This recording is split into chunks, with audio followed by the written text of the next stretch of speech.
কিতাবের মধ্যে এসেছে একজন নারী আল্লাহর একজন বান্দি আল্লাহ তাআলার মুসা পয়গম্বর নবীর কাছে দোয়ার জন্য এসেছেন এবং জিজ্ঞেস করলেন, এ আল্লাহ তাআলার পয়গম্বর মুসা নবী গো, আমার সন্তানরা বেশি দিন জীবিত থাকে না, বেশি দিন বেঁচে থাকে না, আমার সন্তানরা শৈশবকালেই মারা যায়। আল্লাহর পয়গম্বর মুসা বলেন, ও আল্লাহ তাআলার বান্দি, তোমার সন্তানরা কতদিন পর্যন্ত বেঁচে থাকে?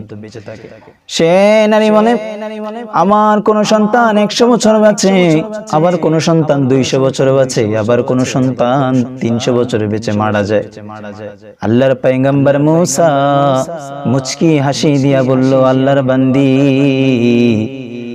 কিয়ামতের আগে এমন একটা সময় আসবে যেই উম্মতি মুহাম্মাদিরা 100 বছরও হায়াত পাবে না। কত বছর বাঁচবে?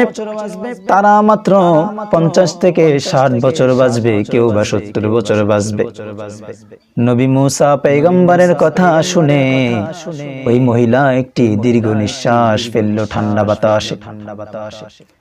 আল্লাহর নবী হযরত মুসা আলাইহিস সালাতু ওয়াস সালাম বললেন, তুমি আমার কথা শুনে কেন এমন ভাবে ঠান্ডা একটি নিঃশ্বাস ফেললা?